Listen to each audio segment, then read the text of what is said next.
Welcome to Cal Chat. This is where we talk about our favorite Al-Anon and Alateen literature. And you are joining us now in part 2 of 4 of episode 3, the continuing conversation with Cindy, talking about the service manual. I think, too, it speaks to, this is something you mentioned at an area meeting, that it's all about moving forward. There was a particular page where it mentioned moving forward 3 times on the actual page. You know, I sort of saw that in my recovery as well. You know, there's been times where I wasn't going forward. I was either standing still or moving backward, and I got the sense from this manual that, well, that's okay if that happens, and just recognize it and accept it, and then you can change it again. Progress is a bunch of improving compromises, but always trying to go forward. And I thought, wow, that's really true. That's especially in relationships. And I kind of felt like this book was explaining the fellowship as a relationship. Yeah, I think so too. And I think I know what part you're talking about there. I think it's about knowledge-based decision-making, where the manual is talking, right, I always say talking because I have a relationship with the book, but I think it's page 68, but in describing the process that we use at meetings, area meetings, even our district meetings, this idea that we can break issues and topics up into smaller pieces that we can discuss and then come back with a consensus in order to move forward. And I think that principle of how we come to a group conscious decision, how we come to an informed group conscious decision is, like you say, very valuable in the way that I have been able to change in my relationships with others. I no longer am the bossy person that, you know, needs to get my way in order to feel comfortable, but instead I can bring my perspective, and I can bring my closed mouth and my listening mind, and we can have a discussion and then move forward a little bit. I don't have to get perfect right away. I maybe not get perfect at all, but can move forward. Yeah, and even in that discussion, there can be disagreement, and disagreement doesn't always have to mean a bad thing. Right. It always triggers some other idea or have us look at, you know, an issue from a different light and say, well, you know, this might have merit, you know, getting to that minority opinion. But in my growing up in an alcoholic family, disagreement always meant a bad thing. You know, it was avoid conflict at all costs, just keep things copacetic. But here it's like the service manual and even being at area meetings, it's like, well, no, we want you to not be copacetic. We want you to be involved. We want you to have a voice. You know, everybody has a voice. Right. And that is something very new to me still, even being in the program for as long as I have been. It's the service manual saying it is okay, that change can be rocky sometimes, but we can get through it, and this is how we're going to get through it. You know, it mentions the service manual is the how of the program. I thought that was fantastic. The other thing I got out of the book, which going back to the concept amendments part that you mentioned earlier, the history, you know, you get to see the original text. And I think it even mentions all the different changes. There were significant changes from, I think, 3 different conferences in there. Right. But to me, it's almost like that original language is emotionally charged. And this is specifically page 235 that I'm talking about. You know, it kind of mentions how the old-timers were kind of fearful, but they were starting to feel more secure about the future of the fellowship. And I thought, gosh, it's like a grandmother, or Lois Wilson, you know, passing on a wedding ring and saying, I want you to have this, and it's very special, and it carries with it all my good intentions. And even though she's a little fearful what might happen to it, to make sure she knows it's special, she starts telling me the history behind the ring. And now this ring is not just any other ring. It's imbued with all this meaning. And to me, the service manual is about finding out about this ring. You know, that the fellowship that has been passed on to me and entrusted to me, and why it's special, and what I can do to look after it for the small amount of time that I have it before I pass it on too.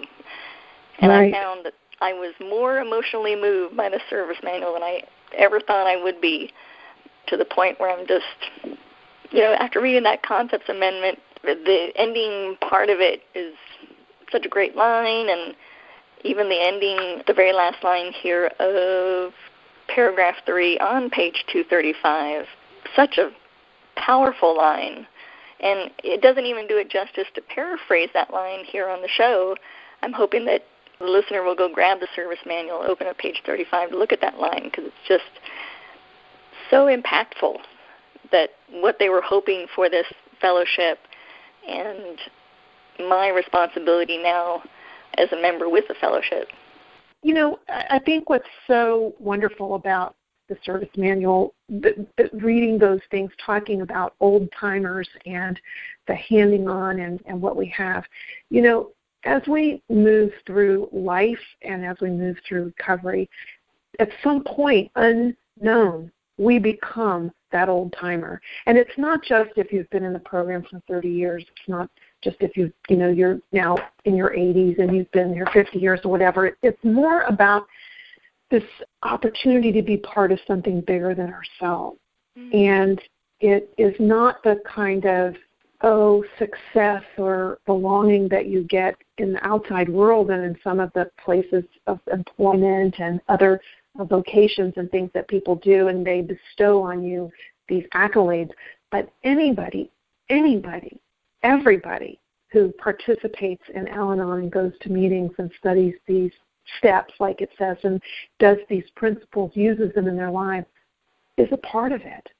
And that goes back to the anonymity piece as well, that equality across the fellowship. And old-timers who've been around a long time have something unique to give, and the newer members also have something unique to give, and there is a place for all of it. And I find it in the service manual. At a recent meeting, it was a step meeting, and we didn't, as can sometimes happen, we didn't have time to get to the step, right? So we had a bunch of newcomers, and we had old-timers there. It was a large meeting, and I just felt moved to share about the section in the service manual, page 26, where it talks about understanding ourselves. It's an opportunity for us to meet the longtime member and the newcomer, can meet on these pages of the service manual, because we understand ourselves, those of us in Al-Anon. And it talks in there about the obsessions that we have with other people's behaviors, our anxieties about the future for ourselves and somebody else. It talks about anger, denial, sometimes the shame or guilt that we feel because we haven't been able to make the changes in our lives that we wish we had. All of us can relate to those.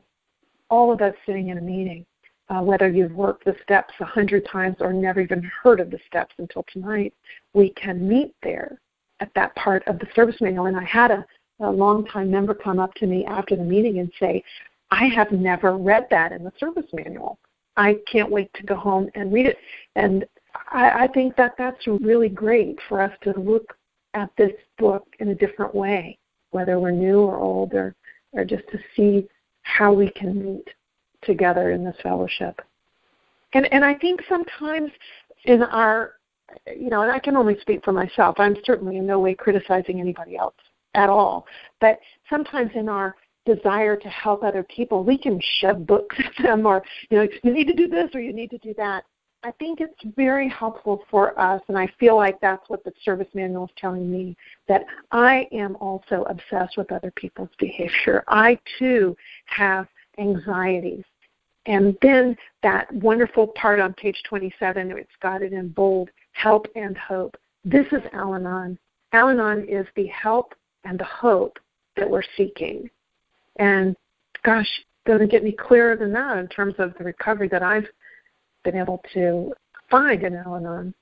Like you, I grew up in an alcoholic home, and I always felt out of step, and I either felt invisible in terms of the people that I loved and wanted to love me, or I felt so overexposed and vulnerable that I wasn't able to take risks and try things, so that those fears and obsessions and anxieties that I had as a kid. And in Al-Anon, and in service, it seems like I keep getting the support and the encouragement through the written word of other members to take those risks and to try to see something new in my situation, or like you say, to try to move forward a little bit. And that's a big difference than trying to get perfect so that my life will be okay or that I won't get hurt or something. It's such a much more sane way to live.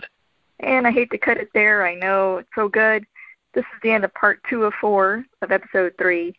And part 3 and part 4 are also posted, so you can go ahead and listen to those if you like. Enjoy.